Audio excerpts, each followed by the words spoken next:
జై శ్రీ గణేష. మనం మహాభారతం చెప్పుకుంటున్నాం.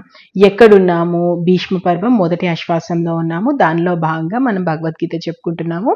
ఇప్పటి వరకు 8 అధ్యాయాలు పూర్తి చేసుకున్నాము. ఈ రోజు 9వ అధ్యాయము.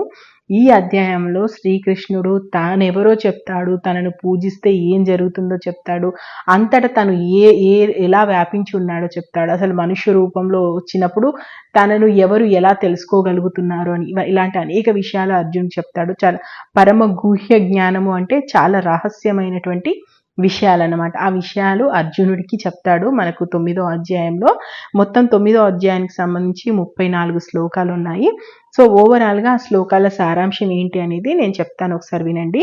శ్రీకృష్ణుడు అర్జునుడితో ఇలా అంటున్నాడు అనడంతో ఈ అధ్యాయం స్టార్ట్ అవుతుంది. కృష్ణుడు ఏమంటాడంటే, అర్జున, అసూయ లేనివాడివి కాబట్టి నీ కోసం విజ్ఞానంతో కూడిన అతి రహస్యమైనటువంటి జ్ఞానాన్ని నీకు చెప్తున్నాను. దీన్ని తెలుసుకొని పాపాలు వదిలించుకుంటావు, మోక్షాన్ని పొందగలుగుతావు. ఇది రాజవిద్య, విద్యల్లో ఉత్తమమైంది, రహస్యాల్లో రాజు లాంటిది, స్వానుభవం మీద తెలుసుకోదగ్గది, ధర్మసమ్మతమైంది, నాశనం లేనిది, ఆచరించడానికి అతి సులువైనటువంటి మార్గము. ఈ ధర్మం మీద శ్రద్ధ లేని వాళ్ళు నన్ను పొందక మృత్యురూపమైన సంసార మార్గంలో పడికొట్టుకుంటారు. కాబట్టి జాగ్రత్తగా విను. ఇంద్రియాలకు గోచరం కాని నేను ఈ జగత్తు నిండా వ్యాపించి ఉన్నాను. సర్వభూతాలు నాలో ఉన్నాయి, కానీ నేను వాటిలో నేను. వాయువు అంతటా తిరుగుతుంది, గొప్పది, అది శాశ్వతంగా ఆకాశంలో ఉన్నట్టుగా సర్వభూతాలు నాలోనే ఉన్నాయి, నమ్ము. కల్పం అంతమైనప్పుడు సర్వభూతాలు నా ప్రకృతిలో కలిసిపోతాయి. కల్పం ఆరంభమైనప్పుడు మళ్ళీ వాటిని నేనే పుట్టిస్తాను. ప్రకృతికి వశం కావడం చేత స్వతంత్రం లేని ఈ సమస్త భూతకోటిని నేను నా ప్రకృతికి అవలంబించి మళ్ళీ మళ్ళీ పుట్టిస్తూ ఉంటాను. అయితే ఈ కర్మ మీద నాకు ఆసక్తి లేదు. ఆసక్తి లేకపోవడం అంటే కర్మ ఫలితం మీద ఆసక్తి లేకపోవడం. కర్మ చేస్తుంటాడు కానీ దాని మీద ఆసక్తి లేకపోవడం అనమాట. ఉదాసీనంగానే ఉంటుంటాను. అందుచేత ఈ కర్మలు ఏవి నన్ను బాధించవు. అర్జున, నేనే అధ్యక్షుణ్ణి. నాతోనే ప్రకృతి ఈ చరాచర సృష్టినంతా కంటుంది. ఈ కారణం చేతనే లోకం నడుస్తుంది. భూతకోటికంతటికీ నేనే నియంతని. అజ్ఞానులు నా పరాభవం ఉత్తమ స్వరూపం తెలుసుకోలేక మనుష్య శరీరం ధరించిన నన్ను చులకనగా చూస్తున్నారు. కోరగాని ఆశలు పెట్టుకున్న వాళ్ళు, వ్యర్థమైన కర్మలు చేసేవాళ్ళు, పనికి మాలిన జ్ఞానం కనవాళ్ళు, బుద్ధి లేని వాళ్ళు, మోహం కలిగించే క్రూరమైన రాక్షస ప్రకృతితో ప్రవర్తిస్తుంటారు. ఇక మహాత్ములైన వాళ్ళు దైవ ప్రకృతిని ఆశ్రయిస్తారు. ప్రపంచానికి కారణభూతున్నైన నన్ను తెలుసుకుంటారు. ఏకాగ్ర చిత్తంతో నన్నే భజిస్తారు. ఎప్పుడూ నన్నే కీర్తిస్తారు. ప్రయత్నంతో దృఢవత్తులై భక్తితో నన్ను నమస్కరిస్తారు. నిత్య యోగులై నన్ను సేవిస్తారు. మరికొందరు జ్ఞాన యజ్ఞంతో ఉపాసిస్తుంటారు.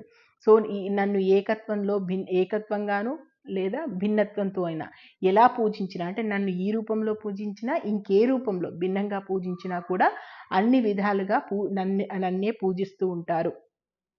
క్రతువును నేనే, యజ్ఞాన్ని నేనే, పితృదేవతలకు పెట్టే పిండాన్ని నేనే, యజ్ఞం కోసం వనస్పతులతో చేసే అన్నము నేనే, మంత్రము నేనే, హోమంలో పేల్చే నెయ్యి నేనే, అగ్నిహోత్రము నేనే, హోమ కర్మ కూడా నేనే.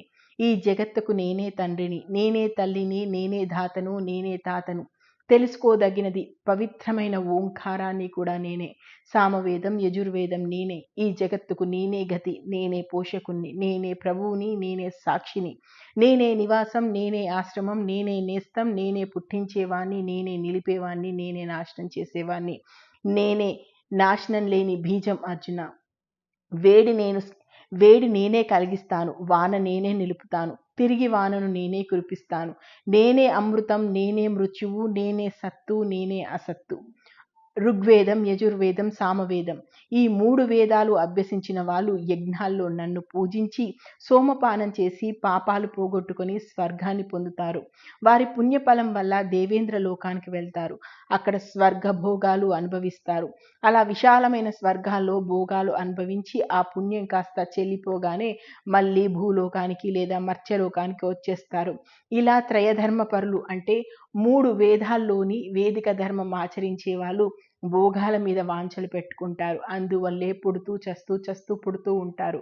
అలా కాక ఎవరైతే నా మీదే భావన పెట్టుకొని నన్నే స్మరిస్తూ నన్నే ఉపాసిస్తారో వాళ్ళ యోగక్షేమాలన్నీ నేనే చూసుకుంటాను. వాళ్ళు నాలోనే ఐక్యమవుతారు. ఇతర దేవతల భక్తులైన వాళ్ళు, శ్రద్ధతో పూజించే వాళ్ళు కూడా వారికి తెలియకుండా నన్నే పూజిస్తుంటారు. ఏమంటే యజ్ఞాలన్నిటికీ భక్తను నేనే, స్వామిని నేనే. అయితే వాళ్ళు మాత్రం నా యథార్థం ఎరగదు. అందుచేతనే చావు పుట్టుకల ప్రవాహంలో పడిపోతూ ఉంటారు. దేవతల్ని ఆరాధించేవారు దేవతల్ని పొందుతారు. పితరుల్ని పూజించేవాళ్ళు పితరుల్ని పొందుతారు. భూతాల్ని కొలిచేవారు భూతాల్నే పొందుతారు. నన్ను సేవించేవారు నన్నే పొందుతారు. పత్రం, పుష్పం, ఫలం, జలం ఏదైనా సరే భక్తితో నాకు సమర్పించి పరిశుద్ధ చిత్తుడై నన్ను నమస్కరిస్తే చాలు, నేను వాళ్ళని అనుగ్రహిస్తాను. అర్జున, కాబట్టి నువ్వు చేసే కర్మలు, తినే ఆహారం, చేసే హోమాలు, ఇచ్చే దానాలు, ఆచరించే తపస్సు అంతా నాకే అర్పించు. ఈ విధంగా శుభం అశుభం అన్నింటినీ నాకే అర్పించు. కర్మబంధలాల నుంచి విముక్తుడిగా సన్యాస యోగంతో కూడిన అంతఃకరణ శుద్ధితో ముక్తుడిగా ఖచ్చితంగా నన్ను పొంది తీరుతావు. సర్వభూతాలు నాకు సమానమే. విరోధి అని, ప్రియమైన వాడు అని నాకంటూ ఎవరూ ఉండరు. కానీ నన్ను భక్తితో సేవించే వాళ్ళు మాత్రం నాలోనే ఉంటారు. నేను వాళ్ళలోనే ఉంటాను. ఎంతో అంత దురాచపరుడైనా సరే ఇతరత్ర దేన్ని ఆశించకుండా నన్ను పూజించేవాడు ఖచ్చితంగా సాధువే అవుతాడు. ఖచ్చితంగా ఏదో ఒక రోజు అతని బుద్ధి సన్మార్గంలోకి వెళ్ళి శాంతిని పొందుతాడు. పాపయోనిలో పుట్టిన వాళ్ళైనా సరే, స్త్రీలు, కోమట్లు, శూద్రులు లాంటి వాళ్ళైనా సరే ఖచ్చితంగా నన్ను ఆశ్రయిస్తే ఉత్తమగతిని పొంది తీరుతారు. బ్రాహ్మణులు, రాజులైనటువంటి పుణ్యవంతులు ఎవరైతే ఉన్నారో వాళ్ళు నన్ను ఆశ్రయిస్తే, నన్నే భజిస్తే ఖచ్చితంగా నన్నే చేరుకుంటారు. సో అనిత్యమైంది, సౌఖ్యం లేనిది అయిన ఈ లోకంలో నువ్వు ఉన్నావు. కాబట్టి అర్జున, నన్ను పూజించు, నా మీదే మనసు పెట్టు, నాకు భక్తుడివిక, నన్నే ఉపాసించు, నన్నే నమస్కరించు, నన్నే శరణు పొందు. ఈ యోగాన్ని అభ్యసిస్తే ఖచ్చితంగా నన్నే పొందుతావు అంటాడు. సో ఇలా శ్రీకృష్ణుడు అర్జునుడికి ఏ విధంగా తనను పొందొచ్చో, తనను పొందే మార్గాన్ని, అర్జునుడి కర్మబంధాలన్నీ తొలగించేటువంటి మార్గాన్ని చెప్పాడు. దీంతో మనకు 9వ అధ్యాయం పూర్తయింది. మరి 10వ అధ్యాయంలో ఏముంది, అక్కడ శ్రీకృష్ణుడు అర్జునుడికి ఏం చెప్పాడో మనం నెక్స్ట్ ఎపిసోడ్లో చూద్దాం. నేను మహాభారతం ఉన్నది ఉన్నట్టుగా చెప్తున్నాను. మీకు నచ్చితే ఆశీర్వదించండి. మహాభారతంలో ఇప్పటివరకు ఏం జరిగిందో తెలుసుకోవాలనుకుంటే మన ఛానల్కి వెళ్ళండి. మహాభారతం ప్లేలిస్ట్ ఉంది, చూడండి. Thank you. జై హింద్.